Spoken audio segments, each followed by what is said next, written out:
Merci beaucoup, merci de cette invitation, merci de la richesse des débats qui ont eu lieu ce matin. Alors je voudrais, avant d'introduire nos deux intervenants, Patrice Meyerbeich et Guillaume Leblanc, je voudrais présenter un petit peu le thème de cette table ronde, culture, identité et vivre ensemble. Et pour commencer, vous proposer la réponse qui a été donnée hier matin sur France Info par Marion Maréchal-Le Pen à la question qui vient d'être posée « Que signifie être français ?» Elle appelait hier sur France Info à renoncer au multiculturalisme ambiant, disait-elle, qui, selon elle, à force de prêcher le respect des différences, a fini par oublier qu'être français,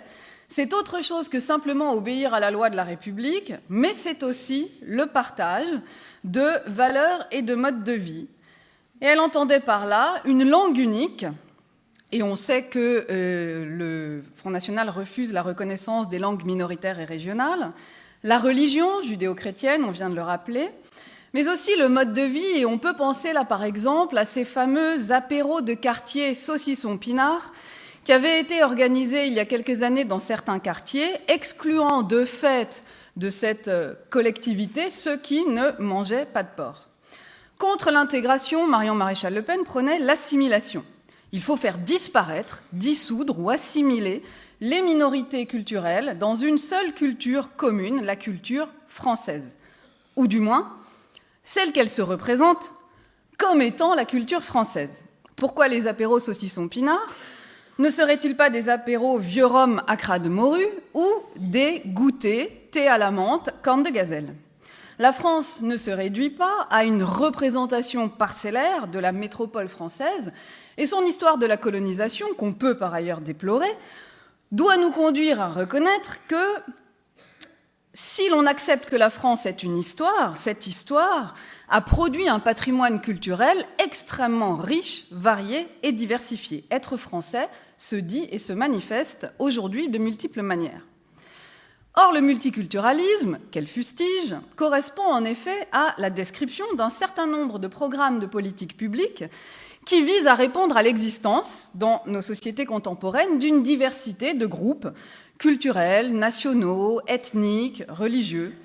Certains États, et on pense traditionnellement au Canada, ont mis en place un certain nombre d'actions publiques pour adapter les normes nationales communes aux besoins culturels de groupes minoritaires. Reconnaissance du droit à un enseignement dans sa propre langue,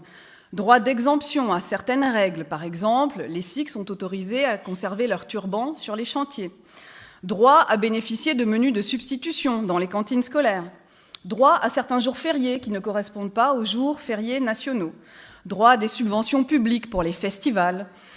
droit à être visiblement présent dans les médias, autant de mesures qui rejoignent ici ce dont on a un peu parlé ce matin, les politiques culturelles publiques qui pourraient être menées de façon à ce que chacun bénéficie des mêmes capacités à s'exprimer dans ce qu'on appelait à l'instant l'espace public. De ce point de vue, quand Marion Maréchal-Le Pen appelle à arrêter le multiculturalisme, il faut quand même préciser que ces pratiques, ces politiques publiques ont peu été mises en place en France et très vite remises en cause au nom de l'aveuglement républicain aux différences par principe, qui postule une égalité formelle de citoyens abstraits de leurs attachements culturels, religieux, de leurs appartenances communautaires, au nom d'une égalité de tous ces citoyens vides, abstraits, face à la loi. La République s'est souvent trouvée en opposition avec les politiques d'exemption aux normes communes ou de traitement préférentiel pour tel groupe minoritaire. Mais le multiculturalisme ne désigne pas que ces politiques publiques effectivement mises en place. C'est aussi un ensemble de valeurs qui sous-tendent et permettent de justifier certaines de ces politiques publiques ou d'en fixer les limites. Lorsque Marion Maréchal-Le Pen défend une certaine idée de la France, chrétienne, blanche, hexagonale, en rejetant la présence visible, la voix dans l'espace public de groupes culturels issus de la colonisation ou de l'immigration, elle procède en réalité à un geste de repli identitaire. Elle définit la culture française, exactement sur le modèle de ce que vous venez de dénoncer à juste titre, comme une culture close, fermée sur elle-même, homogène, comme si le « nous » français existait de manière unifiée et très radicalement opposé à un « eux » d'accord, à des autres, qu'il serait tout aussi facile d'identifier de manière homogène dans leur appartenance culturelle essentielle.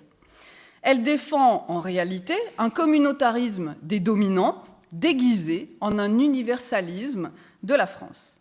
Elle prétend qu'une culture historique particulière, figée dans le temps, sans ouverture aux influences multiples et aux apports d'autres cultures qui l'enrichissent, qui la nuancent, qui la déplacent sans cesse, cette culture serait devenue la norme indépassable de la culture française, sa forme par excellence, et qu'en outre, cette culture serait désormais menacée dans sa survie par l'irruption d'autres cultures. Penser la culture sous la forme d'identité toujours déjà constituée, et le discours de Marion Maréchal en est un exemple symptomatique, risque de promouvoir et de rendre saillants les traits simplifiés d'une culture qui se réduirait à la caricature d'elle-même. Une culture rigide, à laquelle les membres du groupe seraient tenus de se conformer. Apparaît l'idée d'une culture authentique, d'une bonne manière d'être membre du groupe, souvent à l'aide de stéréotypes culturels intériorisés. Deux images mobilisées par deux philosophes contemporains me semblent assez éclairantes pour saisir la réalité de ce risque de culture. C'est d'une part ce que le philosophe Kwame Appiah, philosophe afro-américain, nomme le syndrome de la méduse. Vous connaissez la méduse, cette figure mythologique qui a des serpents sur la tête et qui transforme en pierre ceux qui la regardent.